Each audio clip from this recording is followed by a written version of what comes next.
नमस्कार दर्शकबिन। नेपालको राजनीतिक मोड कता जान्छ भन्ने अहिले पनि निर्कुल भएको छैन। नेकपामा देखिएको विभाजनसँगै प्रदेश सरकारहरूमा अविश्वास प्रस्ताव दर्ता भएका छन्। प्रदेश नम्बर 1 मा अविश्वासको प्रस्ताव दर्ता भएको छ मुख्यमन्त्री शेरधन राई विरुद्ध।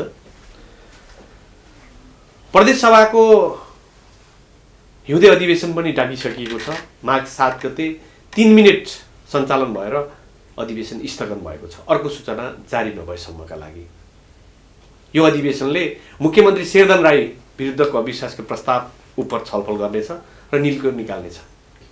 नेकपाकै एक समूहले प्रदेश 1 को मुख्यमन्त्रीका रूपमा भीम आचार्यको नाम अगाडि सारेको छ। नेपालको राजनीति कतातिर जान्छ, प्रदेशको राजनीतिक समीकरण कस्तो बन्छ भन्ने विषयमा आज हामी छलफल गर्न गइरहेका छौँ। आजको छलफलमा नेकपाका स्थायी कमिटी सदस्य एवं प्रदेश 1 का इन्चार्ज र नेकपाको एक समूहले आगामी मुख्यमन्त्रीका रूपमा प्रदेश 1 मा प्रस्ताव गरेका आदरणीय भीम आचार्य हुनुहुन्छ। कार्यक्रममा यहाँलाई स्वागत छ। धन्यवाद। 5 वर्षसम्म जनताले शासन गर्न तपाईहरुलाई झन्डै 2/3 मत दिए, तर अहिले तपाईहरु 3 वर्ष नपुग्दै सडकमा किन आउनु पर्यो? अब 5 वर्ष जनताले विश्वास गरेर हामीले पठाएका थिए। हामीले केपी शर्मा ओली उहाँलाई सर्वसम्मत ढङ्गले दलको नेता र प्रधानमन्त्री बनायौँ, तर उहाँले जुन ढङ्गको क्रियाकलाप गर्दै आउनुभयो र अहिलेसम्म गर्नुभएको छ, त्यसले गर्दाखेरि यो पार्टी जनता राष्ट्रको बल हुने बाटो यो होइन। संविधान मिचिएको छ, त्यसो भएर त्यसलाई करेक्सन गर्नको लागि र मुलुक चाहिँ के भने अब यो पार्टीभन्दा पनि महत्त्वपूर्ण कुरा जनक्रान्तिले ल्याएका उपलब्धिलाई संस्थागत गर्ने चिज हो र त्यो चिज नै मा धक्का लागिसकेपछि हामीले चाहिँ के भने त्यो उपलब्धिलाई रक्षा गर्नको निम्ति, जोगाउनको निम्ति, संविधान जोगाउनको निम्ति, त्यो गणतन्त्र संहिता जे हामीले ल्याएका छौँ त्यसको रक्षाको निम्ति हामी सडकमा आएका छौँ। त्यसो भए अब नेकपा विभाजन भइसकेको हो त? राजनीतिक हिसाबले, व्यवहारिक हिसाबले विभाजन भइसक्यो। कानुनी केही अलिकति कुराहरू बाँकी छन्, तर त्यो कानुनी केन्द्रले चाहिँ यो अब रोक्न सक्दैन। होइन, यहाँनिर कहिले उत्तरतर्फबाट दुईटै समूहलाई मिलाउनका लागि अहिले झन् उपराष्ट्रपति मार्फत सुरु भएको छ भनिन्छ। यो दुईटा समूह फेरि एक हुने सम्भावना तपाईँले देख्नुहुन्न? यो 0% सम्भावना छैन, किन हामीले यो पार्टी यो स्थितिमा नआओस् भनेर 6 महिना जति कोसिस गर्यौँ होइन। 3 महिना त हामी एउटा स्थायी कमिटी बैठकै बस्यौँ र त्यसलाई नर्मलाइज गरेर केही निर्णयहरू हामीले गऱ्यौँ।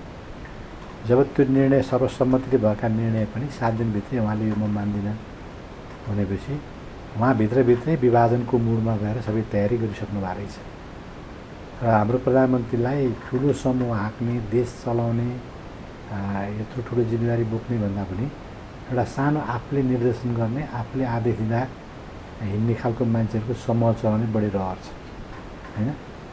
त्यसो भएको हुनाले अब यो एक हुने भएदेखि त यो विभाजन हुँदै हुँदैन थियो।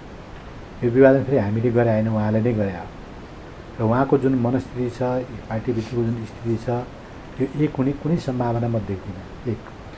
दोस्रो कुरा, अब उत्तर दक्षिणका समितिहरूले के गर्छन्, उनीहरूको यहाँ नेपालमा स्थिरता होस् भन्ने कामना हुन्छ होइन। खास गरी अझ चाइनिजहरूको के हुन्छ भने यहाँ ठुलो शक्ति कहिले नफुटोस् भन्ने नै हुन्छ। काङ्ग्रेस पनि नफुटोस् भन्ने उनीहरू चाहना राख्छन्, कम्युनिस्ट पनि नफुट्ने भन्ने चाहना राख्छन्, किनभने त्यसमा उनीहरूको आफ्नो इन्ट्रेस्ट, खास गरी तिब्बतको स्टेबिलिटीसित जोडेर अब यो अस्थिरता भयो भने त्यहाँ खेलेर त्यहाँ अलि अप्ठ्यारो पर्ला भन्ने उनीहरूको जुन सोचाइ छ, त्यस अन्तर्गत एउटा स्थायित्व यहाँ उनीहरूले खोज्छन् र त्यसको निम्ति पार्टीहरू विभाजित नहुन् भन्ने उनीहरूले मनोकामना राख्नु स्वाभाविक पनि हो, त्यो उनीहरूले राखेका पनि होलान्। तर चाहिँ के छ भने उनीहरूले त्यो राख्दैमा यहाँको मुख्य कुरा चाहिँ देशभित्रको कुरा हो। हामीले धेरै कोसिस गर्दा पनि यो भएन, अब यो सम्भावना छैन। जस्तो अहिले निर्वाचन आयोगमा विवाद छ, नेकपा कसको हुने र सूर्य चिन्ह कसको हुने भन्ने विषयमा दुई पक्षको दाबी छ र निर्वाचन आयोगले चाहिँ नेकपा र सूर्य चिन्हलाई फ्रिज गर्ने भन्ने एक खालको कुरा बाहिर आइरहेको छ। के हुन्छ अबको? त्यसरी कसरी फ्रिज हुन्छ? त्यो त के छ भने कानुन अनुसार, नियम अनुसार हुनु पर्यो नि होइन।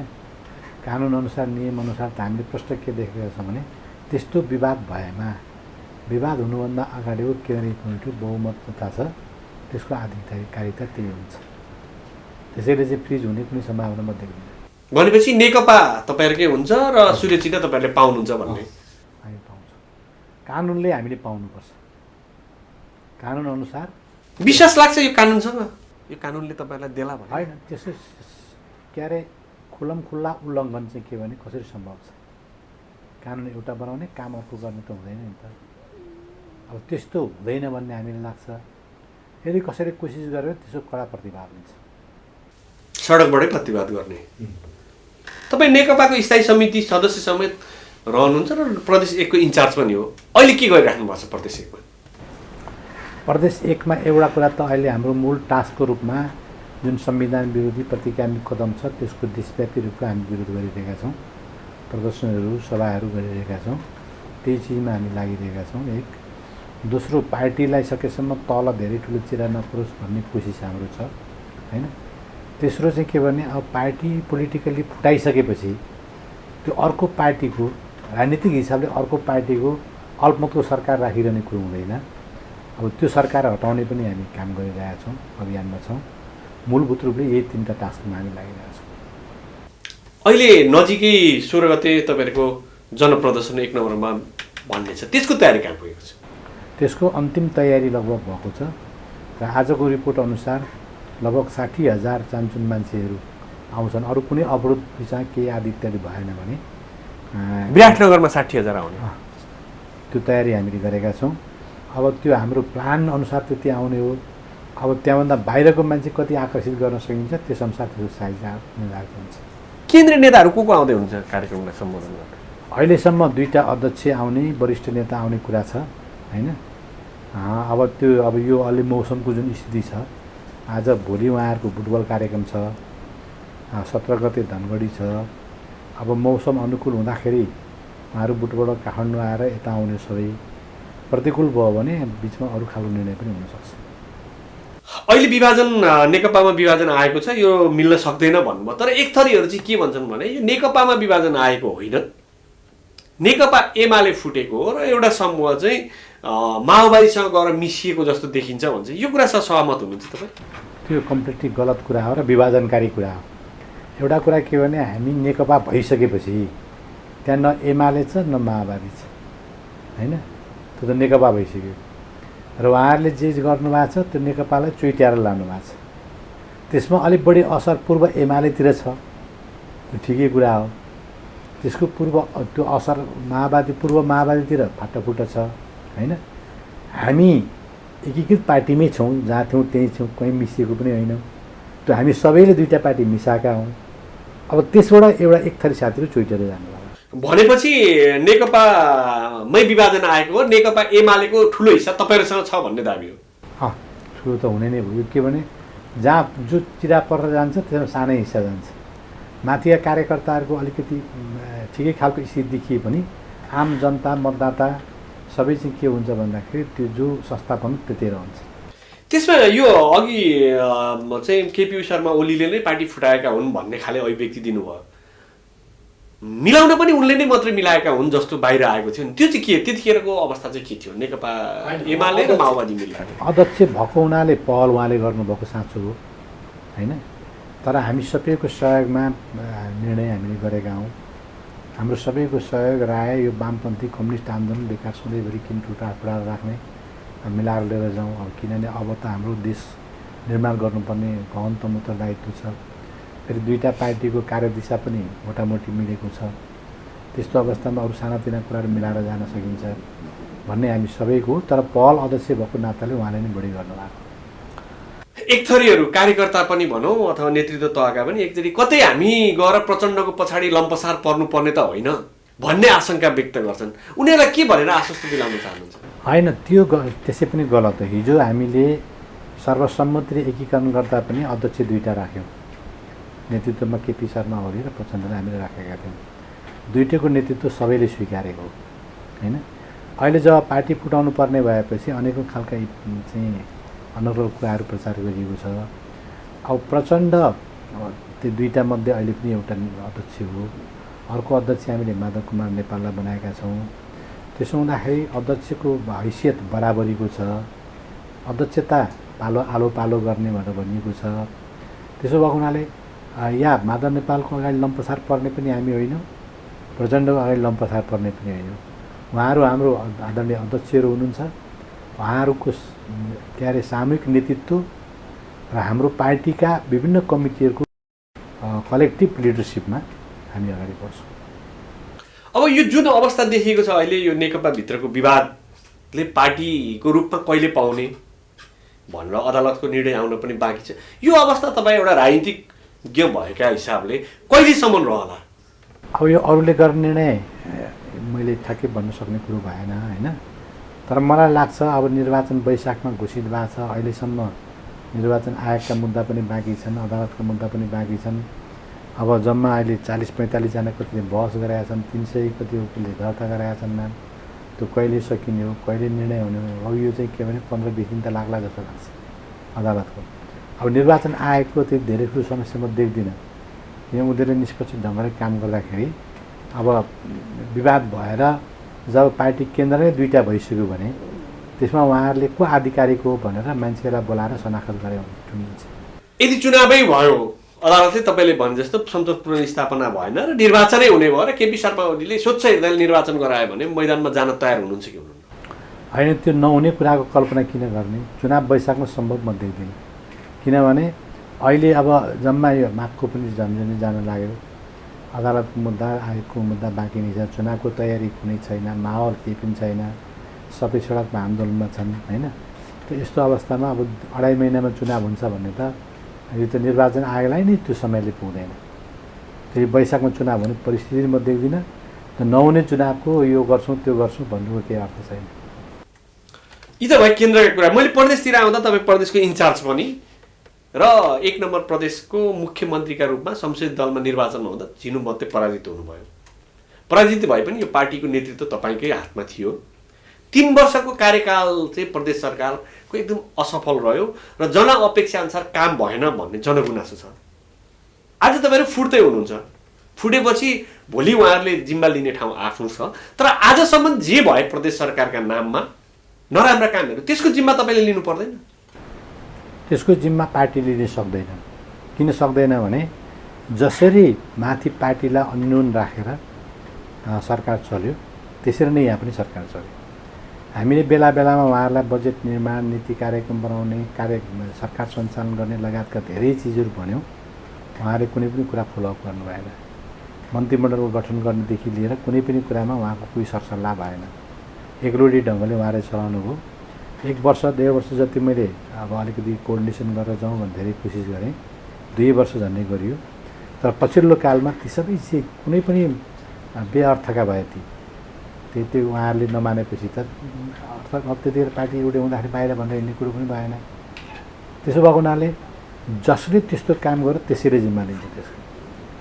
यहाँ अर्को शब्दमा भन्ने जुन औँलामा बिस लाग्यो त्यही झर्ने हो। सबैले जिम्मा लिनु त्यो सक्दैन। कि पार्टीको नेतृत्व स्वीकारेर पार्टीसित कोर्डिनेसन गरेर होइन काम गरेको भए सबै चिज जिम्मा हामी पनि हुन्थ्यौँ हिस्सेदार। अब हामीले दलले निर्वाचित गरेर बनाएको सरकार भएको हुनाले किन दलले त केही न केही जिम्मा त लिनुपर्छ। तर पार्टी नेतृत्वको हिसाबले हामी जिम्मा लिन सक्दैनौँ। अहिले प्रदेश सभामा 37 जना माननीयहरूले अविश्वासको प्रस्ताव मुख्यमन्त्री विरुद्ध दर्ता गराउनु भयो। मार्च 7 गतेबाट प्रदेश सभाको अधिवेशन सुरु भयो, 3 मिनेटमा स्थगन भयो। अब यो अधिवेशन कहिले बस्छ होला? अब त्यसमा सभामुखले के भन्नुभयो भन्दाखेरि अब मुख्यमन्त्रीको बिहा पनि छ, अलिकति समय मानव हिसाबले दिनु पऱ्यो भन्दा हामीले पनि नै भन्ने कुरो भएन होइन। अब बिहाको कार्यक्रम सिद्धिएपछि बस्नुपर्छ भनेर उहाँले भन्नुभएको छ। अब हिजो उहाँको आउने कार्यक्रम थियो, तर अब मौसमले गर्दाखेरि भएन। सम्भवतः आज आउनु होला। आएपछि हामीले हाम्रा कुराहरू उहाँलाई राख्छौँ र एकदम इमिडिएट अब प्रदेश सभाको बैठक सुचारू हुनुपर्छ। मुख्यमन्त्रीज्यूको बिहाको कुरा गर्नुभयो, तपाईँलाई निम्ता थिएन? काठमाडौँ जानु मैले त पाइनँ। निम्तै आएन? मैले पाइनँ। भोज पनि हुँदैछ अरे, त्यसको पनि निम्ता आएको छैन? अहिलेसम्म छैन। तपाईँहरूले प्रदेश सभामा हतारमा अविश्वासको प्रस्ताव ल्याउनु भयो र त्यसलाई चाहिँ पारित गराउन निकै गाह्रो फलामको चिउरा भइरहेछ भन्ने कुरा सत्य हो? होइन, अब कुरा के हो भन्दाखेरि यो प्रदेशसभा विघटन गर्ने, माथिको विघटन गर्ने र तललाई धम्की दिने केपी शर्मा ओलीले गरिरहनु भएको थियो। तलको जो नि विघटन गर्छु भनेर, त्यसपछि त्यो विघटन नहोस् भन्ने हाम्रो चाहना हो। त्यसैले कमसेकम चाहिँ के भयो भने त्यहाँ एउटा त्यो भइरहेको भने विघटन गर्न गाह्रो हुन्छ। त्यहाँ विकल्प थियो भन्ने त देखिने भने होइन। त्यसो हुँदा हिजोका अदालतका नजिरेर हेर्दा पनि हामीले त्योभन्दा अगाडि नै जब पार्टीको 2टा केन्द्रीय कमिटी बनिसकेपछि हामीले गर्नुपर्छ भन्ने सोच्यो। त्यसपछि हामीले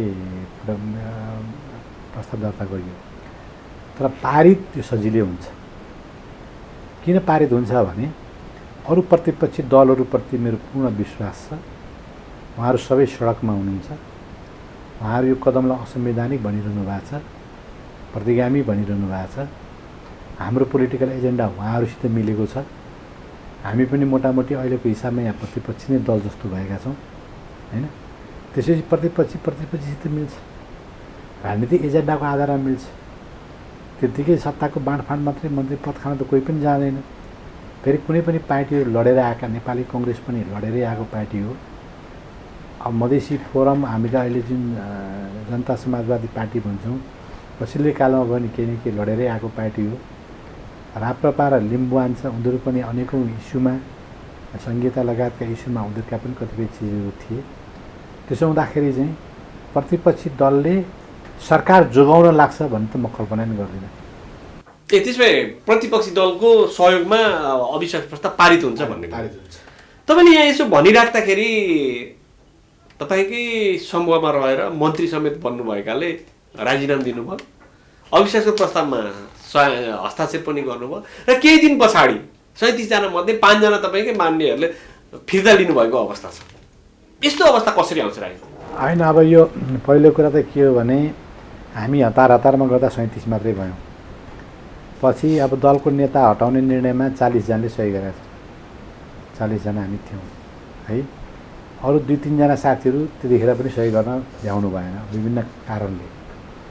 अब त्यस्तो स्थिति हो। त्यसमा अब 5 जना त नभनौँ, 3-4 जना साथीहरू अलि लगभग छन् र अहिले यता पनि नखोल्नु भएको, उता पनि नखोल्नु भएको पनि केही मान्छेहरू हुनुहुन्छ है। र ती अरूले पनि उता पनि सहयोग गरिरहनु भएको छैन। त्यसले गर्दाखेरि हामी कम्फर्टेबल मेजोरिटीमा छौँ दलभित्र।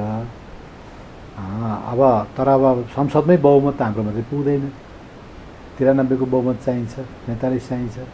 त्यसको लागि प्रतिपक्षी दलहरूको सहयोग चाहिन्छ। जसले जो अगाडि बढ्दाखेरि पनि प्रतिपक्षी दलको सहयोग चाहिन्छ। उहाँले अविश्वासको प्रस्तावमा मतदान गर्नुहुन्छ भन्ने मलाई पुरा विश्वास छ। त्यसै सजिलै पाएको हुन्छ। यहाँनिर मैले एउटा हिसाब राख्न चाहेँ। धेरैजनाले यो क्वेसन गरेका छन्, नगरेको भए पनि हुन्थ्यो, तर मैले गरेँ। तपाईँले निर्वाचनमा नेकपाको तर्फबाट, नेकपा एमालेको तर्फबाट 24 मत ल्याउनु भएको थियो। नेकपा माओवादीको 16 मत। त्यो मत हिसाब गर्दा त अहिले देखिँदैन नि तपाईँको। नेकपा माओवादीको एक ठाउँमा हुनुहुन्छ, तर तपाईँको त्यो 24 मत पनि एक ठाउँमा देखिएन नि। त्यस्तो अवस्था हो। यस्तो अब तपाईँको के हो भन्दाखेरि त्यही भित्रबाट सभामुख हुनुहुन्छ, त्यही भित्रबाट उपसभामुख हुनुहुन्छ, त्यही भित्रबाट अर्को एकजना साथी हामीलाई सहयोग गरिरहनु भएको छ। हामीले बाइ द वे त्यतिखेर सहयोग गराउन उहाँ नभएको कारणले सकिएन होइन। उहाँ इन्डिया भ्रमण जानुभएको थियो। गर्दाखेरि हाम्रो 43 सबै गर्दाखेरि 43 हो। अब 43 मा अहिले चाहिँ 3-4 जना यताउति हुँदाखेरि पनि 38-39 त भइहाल्छ। भनेपछि अहिले तपाईँ नेकपाको 67 मध्ये 38 मत छ भनेर दावा गर्न सक्ने अवस्था? 38 मत छ। त्यसमा अब 38-39 हुन्छ। त्यसमा सभामुखले हाल्न मिल्दैन होइन। अरू सबैलाई हामी उपस्थित गराउन सक्दाखेरि त्यति हुन्छ। भनेपछि यहाँ चाबी चाहिँ नेपाली काङ्ग्रेस सँगै रह्यो। नेपाली काङ्ग्रेसले के गर्छ जस्तो लाग्छ तपाईँलाई? नेपाली काङ्ग्रेस अविश्वास प्रस्तावको पक्षमा मतदान गर्छ। किन मैले कन्फिडेन्टली भनिरहेको छु भने नेपाली कङ्ग्रेस कुनै हिजो आएर त्यत्तिकै जन्मेको पार्टी होइन है। राणाशाहीको विरुद्धमा पनि हामी सँगै सङ्घर्ष गऱ्यौँ। पञ्चायत निरङ्कुश तन्त्रको विरुद्धमा 30 वर्षसँगै लड्यौँ है। राजाको प्रतिगमनको विरुद्धमा पनि हामी सँगै लड्यौँ र जनक्रान्ति हामीले सँगै गऱ्यौँ, संविधान सँगै बनायौँ भने नेपाली कङ्ग्रेसले अराजनीतिक ढङ्गले सत्ताको गठजोड गर्छ भन्ने त मलाई 1% विश्वास पनि छैन। कार्यक्रममा हामी छोटो व्यापारिक विश्राम लिन्छौँ। विश्रामपछि पुनः जोडिनेछौँ। मकालु टेलिभिजन हेर्दै गर्नुहोला। विश्रामपछि कार्यक्रममा पुनः स्वागत छ। हामी प्रदेशको आगामी सरकार कस्तो बन्छ, अविश्वास प्रस्ताव के हुन्छ भन्ने विषयमा नेकपाका स्थायी समिति सदस्य एवं प्रदेशका इन्चार्ज भीमाचार्यसँग कुरा गरिरहेका छौँ। विश्राम पछाडि कार्यक्रममा पुनः स्वागत छ। हामी कुरा गर्दैथ्यौँ नेपाली काङ्ग्रेसले हामीलाई कन्फिडेन्स सहयोग गर्छ भनेर भन्नुभयो। तर त्यही नेपाली काङ्ग्रेसका नेताहरू के भनिरहेछन् भने नेकपामा आएको भूकम्पका परकम्पहरू हाम्रामा पनि आए, एक थरी उसले नै सहयोग गरौँ भन्छन्, एक थरी चाहिँ होइन यो प्रतिगमन हो, दाल नेपाल समूहमा गएर सहयोग गर्नुपर्छ भन्छन्, भनिरहेका छन्। यस्तो अवस्थामा तपाईँ कसरी यति साह्रो कन्फिडेन्स बन्नुभयो? किन अब विचार अनेकौँ खालको आउनु अस्वाभाविक होइन, ठुलो पार्टीभित्र आउँछ होइन, छलफल हुन्छ, तर निष्कर्ष के निस्किन्छ भन्ने इम्पोर्टेन्ट कुरा हो। र मैले अघि भनेको पृष्ठभूमि नेपाली कङ्ग्रेसको छ है। हिजो अब अरू सरकार बनाउँदाखेरि कसले कसरी चलायो भन्ने छुट्टै बहसको विषय होला, तर जब जब संविधानमा सङ्कट आयो, लोकतन्त्रमा सङ्कट आयो, जनताको अधिकारमाथि सङ्कट आयो, हामी सँगै लडेर आएका पार्टीहरू हौँ। यो पृष्ठभूमिको कारणले मैले भन्दैछु, कुनै अराजनीतिक ढङ्गले सत्ताको गठजोड गरेर फाइदा लिने मात्रै नेपाली कङ्ग्रेस पक्कै लाग्दैन होइन। अब एकाध विचार फरक आउने चिज त जुनसुकै पार्टीमा नै हुन्छ, हामीमा नै आउन सक्छ, त्यो ठुलो कुरो भएन। होइन, काङ्ग्रेसले यहाँनिर के भन्छ भने यी सबै गुण हामीसँग थिए, तर हिजो 2-3 हुन्जेल चाहिँ कहिले देख्नु भएन, अहिले पार्टी फुटेपछि चाहिँ उहाँले यी गुणहरू देख्न थाल्नुभयो। त्यसैले हामीलाई दुइटै समूहसँग चाहिँ विश्वास चाहिँ छैन। विश्वास अविश्वासको कुरा कस्तो हो भने अलग अलग पार्टी भइसकेपछि राजनीतिक आस्था, विचार, दर्शन फरक फरक हुन्छ होइन। जब हामी सामान्य लोकतान्त्रिक प्रक्रियामा हुन्छौँ, प्रतिस्पर्धा पनि एक आपसमा हुन्छ। प्रतिस्पर्धाले एकलाई अर्का उछिन्ने खालका कामहरू हुन्छ है। अब जब यो हामी एक हुने भने त के भने हिजो विगतमा पनि जब लोकतन्त्रमा समस्या आयो या लोकतन्त्र प्राप्ति गर्नु पर्यो, जब देशका आधारभूत समस्याहरू चाहिँ के भने अगाडि आए, देशका स्वार्थका कुराहरू अगाडि आए, जनताका स्वार्थका कुरा त्यतिखेर मिल्ने हो। यो अहिले मात्रै होइन, भविष्यमा पनि यदि यी चिजमा धक्का लाग्ने कुनै पनि गतिविधि कुनै पनि शक्तिले गर्छन् भने यहाँका लोकतान्त्रिक शक्तिहरू एकजुट भएर लड्नुपर्छ। त्यसको विकल्प छैन। त्यसको विकल्पै छैन। यदि हिजोको निर्वाचनलाई हेर्ने हो भने हाम्रो हिसाबमा माधव नेपाल समूह प्रदेश 1मा बलियो थियो। त्यतिखेर मुख्यमन्त्रीको दावेदार रहनु भएर संसदीय दलमा तपाईँ उठ्नु हुँदाखेरि तपाईँको जित निश्चित छ जस्तै थियो। प्राय शक्तिहरू लागे, लास्टमा तपाईँ 2 मतले पराजित हुनुभयो। अहिले पनि त भीमाचार्यलाई मुख्यमन्त्री नबनाउन ती शक्तिहरू लाग्छन् होला नि त। अब लागि नै रहेछन्, तर त्यतिखेर के छ भने अब मान्छेहरूले चाहिँ कसैको कार्यक्षमता लगायतका चिजहरू देख्न पाएका थिएनन्। कति बेला भ्रम पनि थियो, कसले कसरी चलाउला भन्ने कुरामा भ्रम थिए होइन। अब कतिपय चाहिँ के छ भनेदेखि अब यो हुन्छ नि, अब साम दाम दण्ड भेदले प्रभावित हुने पनि स्थिति बन्यो है। यो सबै स्थिति फरक स्थिति थियो, तर यतिखेर 3 वर्ष चलेको सरकार सबैले हेरेका छन्, सबै मान्छे असन्तुष्ट छ। अब यो अहिले पार्टी विभाजनको स्थिति नभएको भए अहिले सेरदनतिर उभिएका भनिएका साथीहरू पनि सबभन्दा चर्कोच सरकारको विरोधी उहाँहरू नै हुनुहुन्थ्यो। यो चलेन भने है, यो अझ अलग पिक्चर हुन्थ्यो। मलाई तपाईँको सरकार 1 वर्ष चलिसकेपछि मलाई धेरै ठुलो प्रेसर थियो कि तपाईँले एकदम अगाडि बढ्नु पऱ्यो, चलेन, जनताको अगाडि भोट माग्न कसरी जाने, हुँदै भएन होइन भन्ने थियो। तर मेरो सोचाइ के हो भन्दाखेरि अब यो म एउटै पार्टीमा अब एकचोटि त्यो रिजल्ट आइसकेपछि बिचमा कचिङ्गल गर्ने मेरो मुड थिएन। त्यस कारणले मैले सबै कुरा टाढ्दै आएँ र साथीहरूबाट सांसदहरू भेट्ने बित्तिकै उहाँहरू प्रेसर गर्नुहुन्थ्यो। मैले वास्तवमा उहाँहरूसित छलिँदै आएँ है। तर जब पार्टी नै अलग भइसकेपछि त त्यसको कुनै विकल्प भएन भनेर आएको। यस्तो अवस्थामा एक त प्रतिगामी शक्ति जसले प्रतिगमनकारी काम गरिरहेछ त्यसलाई साथ दिने कुरा कम्युनिस्टभित्र चाहिँ के भने अझ गाह्रो, जब त्यो कङ्ग्रेस चाहिँ हामी जस्तो हुन्छ भन्दैछु म। दोस्रो कुरा चाहिँ संविधान विरोधी शक्ति होइन, संविधानमा अतिक्रमण गरिएको छ, दक्षिणपन्थी बाटो लिएको छ। अब यो चाहिँ के भनेदेखि धार्मिक खालका मुद्दा बोकेर जाने प्रयत्नहरू भइरहेका छन् है। अब त्यो अस्ति हामी भर्खरै पनि सबै कुरा नयाँ नयाँ देखिरहेका छौँ। अब यी सबै चिजमा लोकतान्त्रिक वामपन्थी शक्ति कसरी लाग्न सक्छ? यदि त्यसो भयो भने त ओली समूहले नेपाली काङ्ग्रेसलाई मुख्यमन्त्री दिएर पनि त जान सकिने। त्यस्तो अवस्थामा तपाईँहरू मुख्यमन्त्री दिन तयार हुनुहुन्छ काङ्ग्रेसलाई? यो पदको मात्रै बाँडफाँड हो र हामी पदको लागि सबै चिज गर्ने हो भने त अलग अलग हाम्रो कोष हुन्छ है। होइन, एउटा सिद्धान्तको लागि नीतिको लागि लड्ने हो भने अलग कोष हुन्छ। मैले अहिले जोड के छ भने हामी लोकतान्त्रिक शक्तिहरू लोकतन्त्रको रक्षा, संविधानको रक्षाको लागि लड्नुपर्छ भनेर भनिरहेको छु। यस अर्थमा जुन अविश्वास प्रस्ताव आएको छ सबै मिलेर यसलाई पास गरौँ।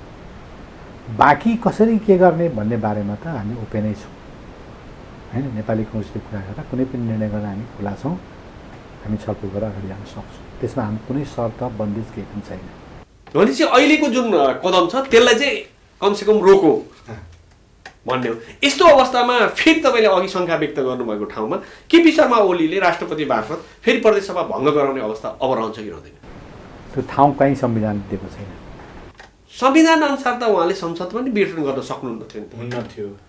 तर एक त यो संसदमा अब उहाँहरूले जुन तर्कमाथि गरिरहनु भएको छ नि त, हामी 64% थियौँ, अर्को विकल्प कसरी हुन्छ 36%ले भन्ने गरिरहनु भएको छ।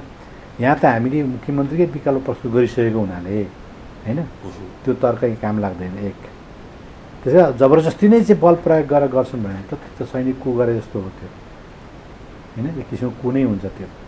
त्यसको फेरि विरोध गर्नुपर्ने एउटा अहम चिज आउँछ। सायद उहाँले आफ्नो इच्छा अनुसार भए अस्ति नै विघटन गरिसक्नुहुन्थ्यो। तर यो जुन माथिको विघटनको रियाक्सन भयो त्यस कारणले गर्दा अझ ठुलो होला भनेर सायद उहाँहरू अडिनु भएको छ।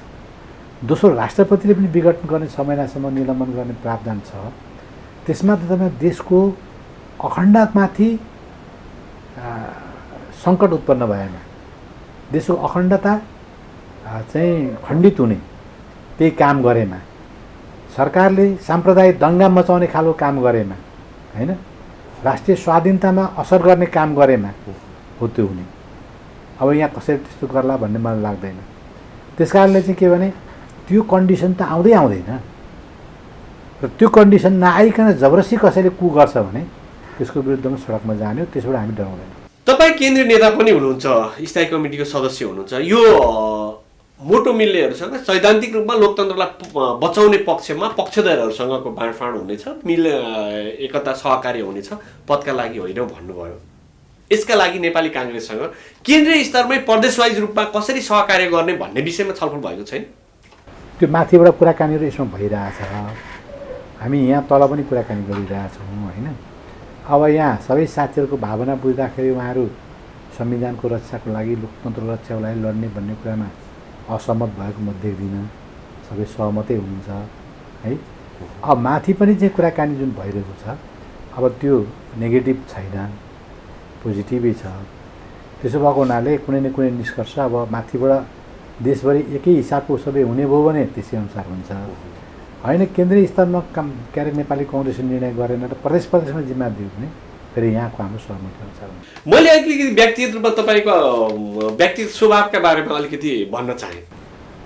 भन्नुहोस्। बजारमा भीमा आचार्य एकदमै खरो स्वभावको हुनुहुन्छ, अलि रुखो तरिकाले बोल्नुहुन्छ र अरूलाई सम्मान गर्न, यो माथिदेखि नै कुरा आउँछ, सम्मान गर्नुहुन्न र अलि मित्रवत हुनु भएन भनेर आरोप लाउँछन्।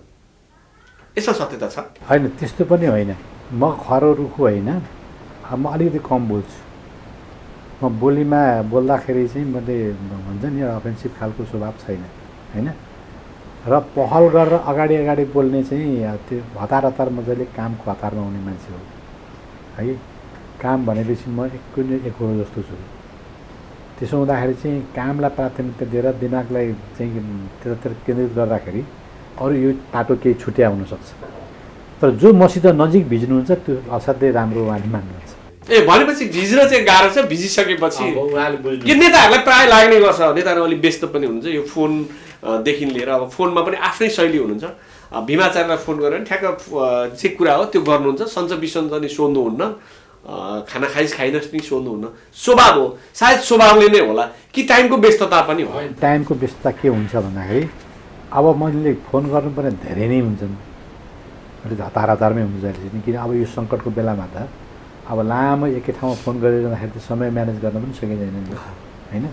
म फेरि समयको असाध्यै म्यानेज गर्ने मान्छे हो, त्यो पनि म तपाईँलाई भनिरहन्छु। मैले अब यो सरकार यदि मैले चलाएको भए अलिक छुट्टै रिजल्ट आउँथ्यो। म त्यहाँ जान खोज्दै थिएँ। यदि 1 नम्बर प्रदेशमा अब एउटा प्रक्रियामा त गइसकेको छ, अवश्य पनि हुन्छ, अविश्वास प्रस्ताव फेल भयो र नेपाली काङ्ग्रेससँग मोटो मिल्नेसँग तपाईँको सहमति भयो भने तपाईँ मुख्यमन्त्री हुनुहुन्छ। मुख्यमन्त्री हुँदा त्यतिखेर प्रदेश 1 को मुख्यमन्त्री शेरधन राईका ठाउँमा भीमाचार्य भनेर नाम मात्रै आउने हो कि तपाईँको योजना चाहिँ के छ प्रदेश 1 लाई सक्षम बनाउने? मैले चाहिँ तपाईँलाई के भनौँ भने मैले 40वटा कानुनहरू सुरुमा त्यो दलको चुनावभन्दा अगाडि त रेडी पारेको थिएँ। म त 1 वर्षदेखि सबै तयारीमा हो। म तल किन आएँ भने म त माथि नै गएर मन्त्री हुने मान्छे हो नि त होइन। ठाउँ पनि थियो, जित्थेँ पनि। तर किन भन्दाखेरि मैले अब माथि अत्यन्तै अस्थिर सरकार हुने, अब माओवादी एमालेको बिचको चुनावी तालमेल भइसकेको थिएन।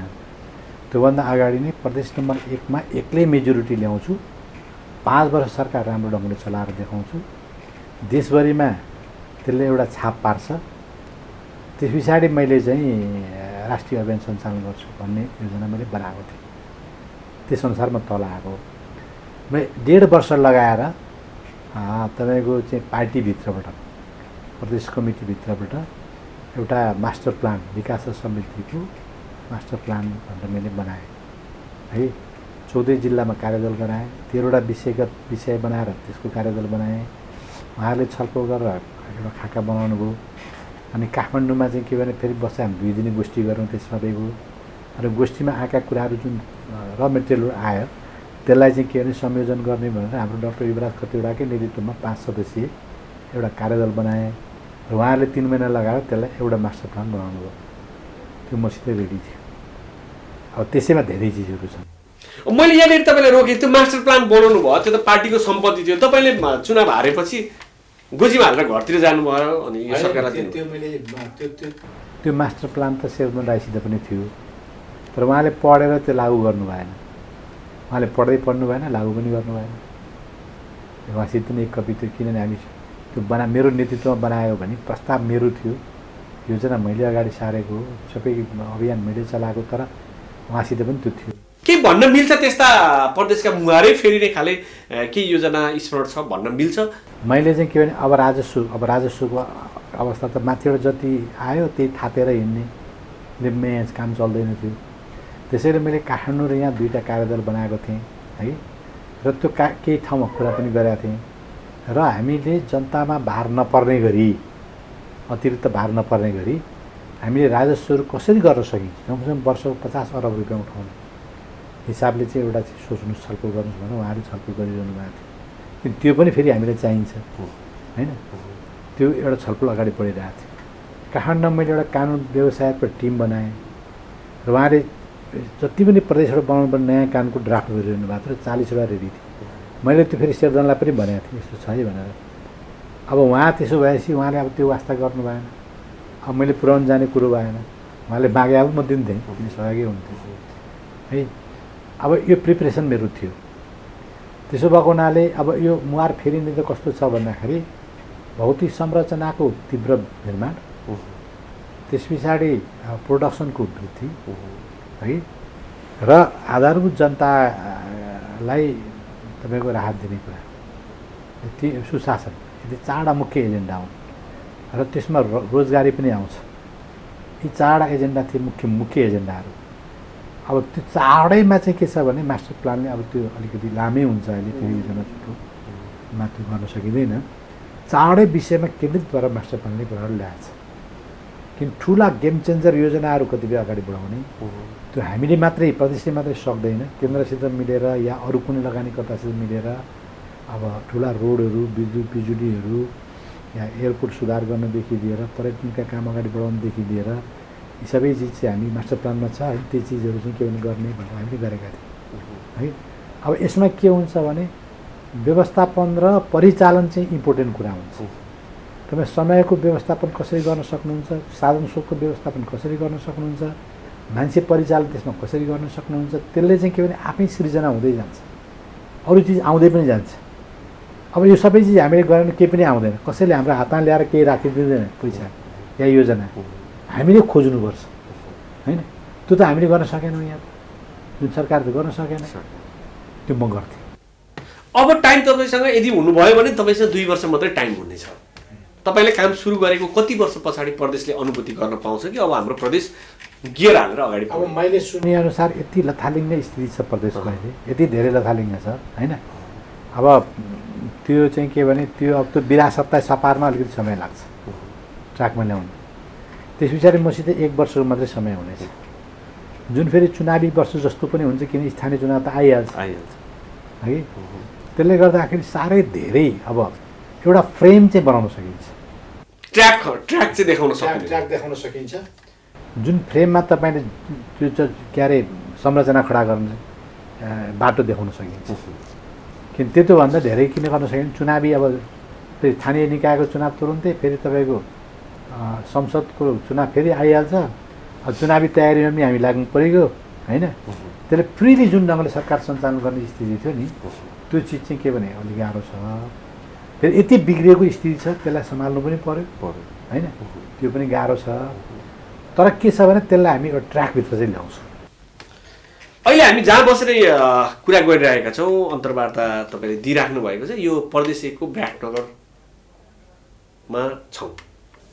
यो विराटनगरले भीमाचार्यलाई सम्झिँदा कतै हामी विरोधी हो कि भनेर कहिलेकाहीँ सम्झिने गरेको र यो प्रदेशको राजधानी राख्ने केसमा तपाईँ सुनसरी जिल्लाको नजिकै भएकोले इटरी लान्छ कि भन्ने एक खाले आशंका छ। यो आशंकालाई पनि अलिकति मेटाइदिनु न। अहिले हामीले जसरी तपाईँहरूले चाहिँ गएको सरकारले अघि पनि भन्नुभयो, सरकारले ठ्याक्कै पोइन्ट काम भन्ने गोलमोटोलमा गरेको छ। प्रदेशका स्थायी संरचनाहरू प्रदेश भएको के अरे बृहत्तर विराट क्षेत्रभरि हुनेछन् भनेर सुन्दर हरिजासम्म समेटिएको छ। यो विराटनगरले तपाईँसँग अलि धेरै शङ्का गर्छ, किन त्यस्तो अवस्था होला, के हो वास्तवमा? होइन, यस्तो भयो के भयो भन्दाखेरि म सुनसरीको भएकोले मान्छेले त्यसै गर्ने आशंका गर्ने भए। फेरि म त्यति सङ्कीर्ण विचारको मान्छे होइन, म त राष्ट्रिय आवश्यकता हेर्छु, प्रदेशको आवश्यकता हेर्छु है। म धरानबाट चुनाव लड्दाखेरि धरानबाट राजधानी भनेर मलाई बोलाउन धेरै कोसिस गरे पत्रकारहरूले, साथीभाइहरूले। म कहीँ पनि बोलिनँ, किन त्यहाँ हुँदैन भन्ने मलाई थाहा थियो। अब म त्यहाँ धरान हुन्छ भनौँला, भरे झुटो कुरा त के अरे, अब नेताले चाहिँ झुटझुटो बोल्दै हिँड्ने त्यस्तो गर्नु भएन। म धरानको लागि अभियान पनि चलाउन सक्दिनँ थिएँ। इटरी आएर गर्दाखेरि त्यहाँको साथीभाइले मलाई धेरै भन्नुभयो नबोल भनेर, मैले बोलिनँ होइन। किन नबोलेको भने अब अस्थायी राजधानी यहाँ भनिसकेका थियो, त्यसलाई उखेलेर लाने चाहिँ के भने त्यसै पनि गाह्रै चिज थियो, गर्नु हुँदैन थियो। किन गर्नु हुँदैन थियो भने त्यसलाई त मतलब मासुलाई उल्टोतिर लान्थ्यो नि मान्छेहरूले है। अलिकति अस्थायी यहाँ नभएको बादै कि हामी अलिक फ्रिली सोच्न सक्थ्यौँ र हामी कुनै इटरीमा लाने, सुनसरीमा लाने, धरानमा लाने होइन कि हामी चाहिँ समग्र प्रदेशलाई हित हुने हिसाबले सोच्न सक्थ्यौँ। तर यहाँ भइसकेको हुनाले चाहिँ के भने अब मैले विराट हुन्छ पनि बोलिनँ, अन्त कहीँ हुन्छ पनि किन बोलिनँ भने फेरि सबैको भावनालाई समेटेर मैले निर्णय पनि गराउनु थियो है। अगाडि नै किता काट भइसकेपछि त अब सबैको भावना समेट्न सक्दैन। हाम्रो दलभित्र फेरि के भने इटरी भन्ने धेरै ठुलो मत थियो। अब त्यो यो सरकारले समेट्न सक्दैन, त्यो समेट्ने मैले नै हो। फेरि जे निर्णय गराइयो त्यो निर्णय हुने स्थिति पनि दलभित्र थिएन। दलभित्र 2/3 बहुमत एगेन्स्टमा थियो। विराटनगर 8-10 जना साथी मात्रै थियो विराटनगर भन्ने, अरू थिएन नि। त्यसको बावजुद मैले नै ड्र्याग गरेँ आउँथेँ। तर मैले अगाडि नै किता काट गरेको भएदेखि त्यो म ड्र्याग गर्न सक्दिनँ। अब म साइलेन्ट भएको हुनाले मान्छेले कतिपय आशंका गरे, त्यो स्थिति होइन, त्यो गलत हो। र म कुनै सङ्कीर्ण भएर आफ्नो घर भएको ठाउँमा लाने मान्छे पनि होइन। म त के छ भने सिङ्गो देशको हिसाबले, प्रदेशको हिसाबले के उचित हुन्छ त्यो निर्णय गर्ने मान्छे। यो बृहत्तर भनेको चाहिँ के रहेछ? अब हुँदाखेरि तपाईँ मुख्यमन्त्री भए पनि नभए पनि एउटा रोलमा हुनुहुन्छ, पार्टी एउटा रोलमा हुन्छ अवश्य पनि, त्यहाँ महत्त्वपूर्ण हुन्छ। के यो विराटनगरभन्दा बाहिर लगेर संरचना बनाउन खोजिएको हो कि अब चाहिँ के हुन्छ जस्तो? होइन, यो बृहत्तर भने चाहिँ के भने हामीले छलफल गर्दा डेभलपमेन्टको अवधारणा अनुसार गरे हो है। अलिकति चाहिँ विराटनगरलाई अलिक धेरै जोडेर चाहिँ के भने डेभलपमेन्टको एउटा आकार गरौँ भन्ने ल ठिक छ गरौँ भन्ने हिसाबले त्यो हामी गरे हो। अर्को कुरा के थियो भने यो प्रत्यक्ष संरचना बनाउँदाखेरि चाहिँ 400 बिघा 500 बिघा जग्गामा एकदम गर्ने भन्ने कन्सेप्ट थियो, त्यसको म विरोधी हो। किन भन्दाखेरि अहिले हामीले जोड के गर्छौँ, आजभन्दा 50 वर्ष पछाडिको पनि हेर्नु पऱ्यो है। हाम्रा चाहिँ उत्पादन हुने जमिनहरू सबै मासिँदैछ होइन। अहिले कन्सेप्ट कस्तो आएको छ भने एउटा घरमा हामीले 25 तले घर अलि राम्रो ठुलो बनायौँ भने एउटा मन्त्रालयदेखि लिएर त्यसका विभाग फाँट सबै त्यसैभित्र अट्छ। 7वटा मन्त्रालय चाहिँ 7वटा घरमा अट्छ होइन। तपाईँको ल एउटामा 5 कट्ठा तपाईँले ठाउँ राख्नुभयो भने 7 5 35 कट्ठामा अट्छ, भएन 5 बिघामा फालाफाल हुन्छ। अनि त्यो बाँकी मैले चाइनिजहरूको डेभलपमेन्ट मोडल हेरेको छु, कहिले रमिता मात्रै हेरेर आउँछ, सिक्ने मान्छे त्यहाँ धेरै बुझ्छ। गाउँमा पनि 25 तले 30 तले घर बनाएका उनीहरू जमिन खर्चै गरेका छैनन्। उनीहरू प्रोडक्सनमा यति अगाडि किन बढाएका छन् भने अब भोलि जनताले के खान्छ, सधैँ इन्डियाले ल्याएर चाइना ल्याएर खाने त कन्सेप्ट हामी राख्नु हुँदैन नि, आत्मनिर्भर हुनु पऱ्यो। अनि जमिन जति सबै घर बनाएर कङ्क्रिट बनाएर तपाईँको अनि अरू उत्पादन के गर्ने, ती जनताले के खाने। त्यसैले यी सरकारका साथीहरूको जुन थियो मैले कुरा उहाँलाई बुझाएपछि उहाँ कन्फ्युज हुनुभयो होइन। तपाईँहरूले यदि त्यस्तो 500 बिघा जग्गामा राजधानी बनाउने कुरा गर्नु हो भने त्यसको सबभन्दा पहिला विरोध मेरो हुन्छ र मेरो कन्सेप्ट यो हो।